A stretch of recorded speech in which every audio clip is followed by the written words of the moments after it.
to pass heart-healthy policies. She loves serving her community. She is the president of the Sacramento Black Women Organization. Give it up for Kula Conan!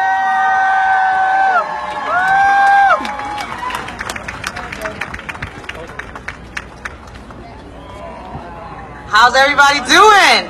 Yes! I said, how y'all doing?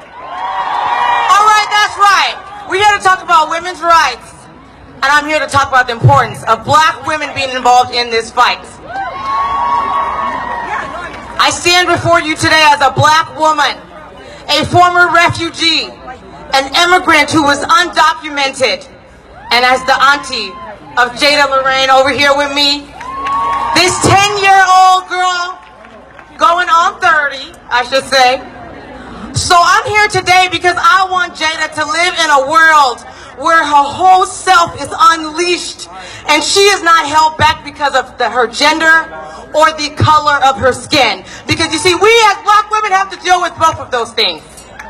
So I don't know about you, but I was pretty depressed the night of November 8th, 2016. Yes, I was pretty depressed, right? Because the world I dreamed about for Jada seemed to be quickly dissipating. But I wasn't going to have that, and so I said, you know what, Kula? Action beats anguish. Can you guys say that? Action beats anguish. Action beats anguish. That's right. So I got busy. I got to working. And I became involved with a group called Sacramento Black Women Organized for Political Action. That's right, action.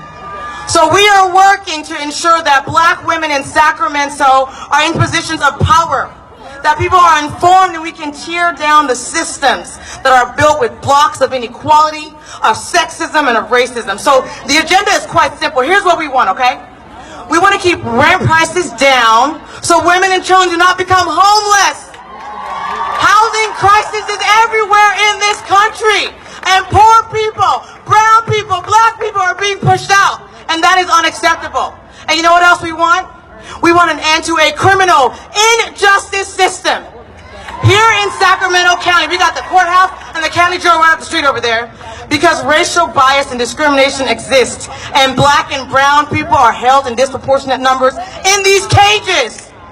And families and communities are being torn apart. And you know what else we want? We want our communities to be safe for our kids. And is it too much to ask for the place where our kids go to learn, our schools, to be free of racism and bias? Is that too much to ask? I don't think so. So we as black women are taking our place and we're running for office. We're participating on boards and commissions and other entities of political power. That's political action. We as black women persist, and we have persisted for years, whether it is persisting on a slave ship or migrating north for a better life, to be free from the terrorism of the KKK. We do more than persist. We show up over and over and over. We showed up for Hillary, and we are the 98% that showed out for Doug Jones in Alabama. We got him that W. We persist and persevere in hostile work environments that pay 63 cents for every damn dollar. When the national average for women is 80 cents to the dollar, we get 63 cents as black women. So when the movement is fighting for pay equity for women, understand that we as black women are not only fighting gender inequities, we are fighting racial inequities as well. And I want to make this point very clear today. When we as black women lift ourselves up, when we celebrate our greatness, our magic, it is not to diminish anyone else. Because when you lift the values of those most ignored, you create pathways for society to see the value in us all.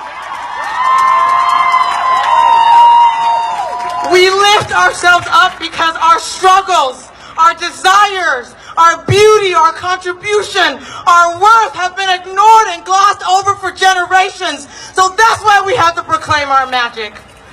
And we demand that our humanity, that our human rights are accounted for and fought for by our society.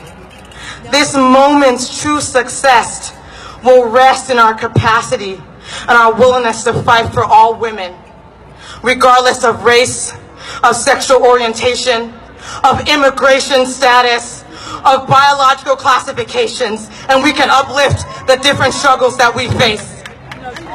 So the challenge is to intentionally find the intersections and with respect and compassion embark upon our fight for equity and equality, and we can do just that. So this immigrant, this former refugee who stands before you today remains hopeful that what we do here in Sacramento, in California, and the nation demanding women's rights for all, that it can have a catalytic effect globally, for the millions of women around the world who do not have the privilege of marching or of uttering the phrase, "Me too." When we do this, when we include all women in our fight, we change the world for the next generation. It is then that I'll be able to look at Jada and know that ain't nothing gonna hold my niece back. Thank you. Give it up for the Black Girl Magic. When we say Black Girl Magic, we're not stepping on nobody else's toes. We're just letting you know that we're here, black leaders, black women, doing our damn thing out there. Oops, did I say that?